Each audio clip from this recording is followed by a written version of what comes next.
ఇదండి చేపల పులుసు చేస్తున్నాను. మా నాన్న చిన్నప్పుడు చేసేది. అట్లాగే ఇది మట్టి మట్టి మూకులండి, మట్టిది. పైన ఇదిగో ఆయిల్ పెట్టిన తర్వాత ఆవాలు, జీలకర్ర, రెండు ఎర్రగడ్డలు, 4 పచ్చిమిర్చి వేసి ఇట్లా వేయించుకుంటున్నాను. ఇది వేగిన తర్వాత ఇంతకుముందు ఏదో చేపల పులుసు చేశారు కదా, అది వేరే డిఫరెంట్ స్టైలు. ఇది మా నాన్నమ్మ చేసి చిన్నప్పుడు. అలా చేద్దాం ఒకసారి, ఇది చేస్తున్నాం. ఇవ్వండి, ఈ అల్లం వెల్లుల్లి పేస్టు మిక్సీలో పట్టింది కాదు, సండి పైన నూరుకుంది. ఇందులో ఏమి వేసారంటే తెల్లగడ్డ, అల్లము, జీలకర్ర, నెక్స్ట్ ధనియాలు, గసగసాలు వేసుకొని నూరుకొని పేస్ట్ చేసుకున్నాము.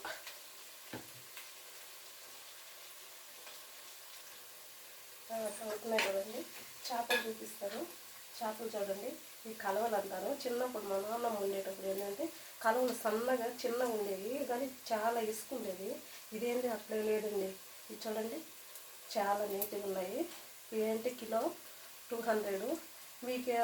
మీకు ఎంత కాస్ట్ ఉంటుందో ఒకసారి కామెంట్ చేయండి. చూడండి, తిరగమాకు బాగా వేగింది. ఇది మా చెట్టు కడే పోతుంది. ఎప్పటికప్పుడు ఫ్రెష్గా తెచ్చేసుకుంటే ఆ స్మెల్ భలే ఉంటుందండి. చూడండి ఎంత బాగా వస్తుందా, స్మెల్ భలే వస్తుందండి. చూడండి, చెప్పట అంటున్నాయి.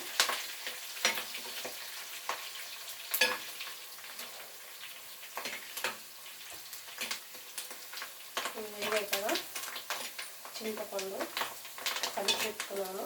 చింతపండు 2 టమాటాలు కలిపి పెట్టుకున్నాను. అది ఇప్పుడు నేను వేస్తాను. ఇందులో ఏంటంటే చేపలు వేసి కొద్దిగా కారం, ఉప్పు, పసుపు వేసి చేపల్లో వేసేసి కలుపుకొని వేసుకోవాలి.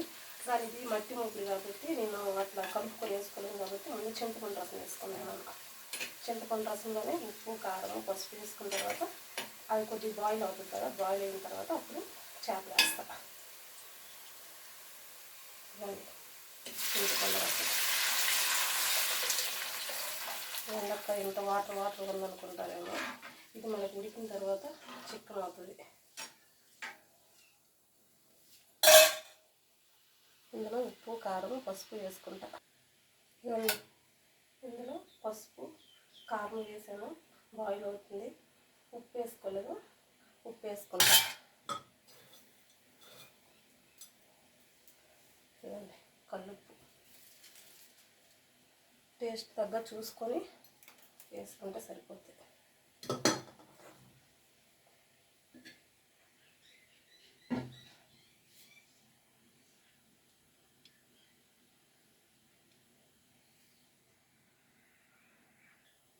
ఇందాక తయారు చేసుకునే మసాలా చూపించాను కదా, ఇప్పుడు ఈ బాయిల్ అయ్యేదాకా ఇందాక తయారు చేసుకునే మసాలా వేసుకోవాలి.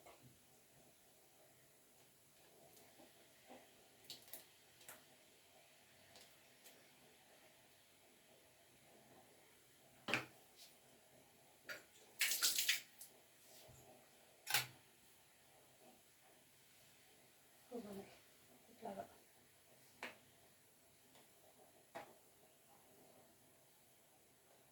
బాయిల్ అవుతుంది కదా, ఇప్పుడు శుభ్రం చేసుకునే చేపలు ఒక్కొక్కటి ఇట్లా వేసుకోవాలి.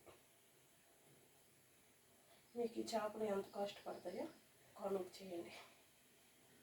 నాకైతే ఇక్కడ 200 కిలో.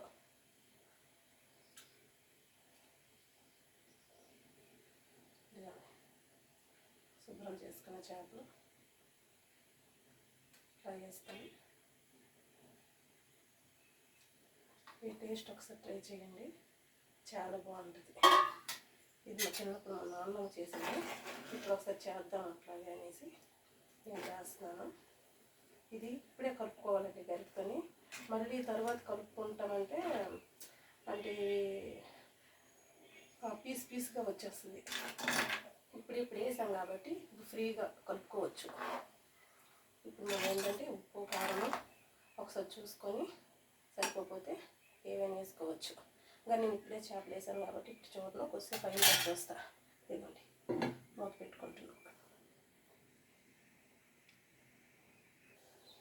నాకు కొంచెం ఉప్పు సరిపోలేదు, కొంచెం కారం సరిపోలేదు. చేపల పులుసుకి ఏంటంటే కారం కొద్దిగా ఎక్కువ ఉంటే బాగుంటుంది అంటే తినేదానికి. అలాగనేసి మరి ఎక్కువ వేయను, పిల్లలు తినరు. నాకు కొద్దిగా ఉప్పు కారం సరిపోక మళ్ళీ ఉప్పు కారం వేసాను. పచ్చి కరివేపాకు ఇదిగో ఇట్లాగా బాయిల్ అయ్యే దానిలో మధ్యలో కొద్దిగా వేస్తే చాలా బాగుంటుందండి స్మెల్. అలాగని వేసాను.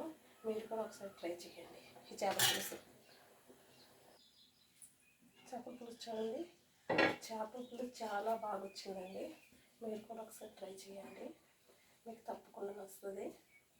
చూడండి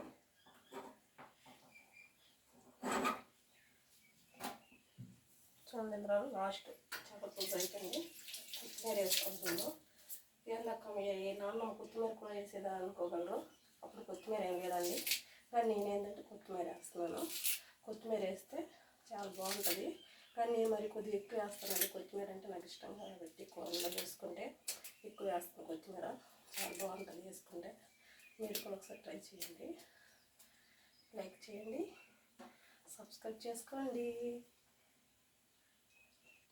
చేపల పులుసు అయిపోయిందండి, చూసుకోండి బాగుందా. నాకైతే వచ్చేసిందండి. అంటే వీడియోలో ఉందనుకుంటారేమో, టేస్ట్ కూడా సూపర్.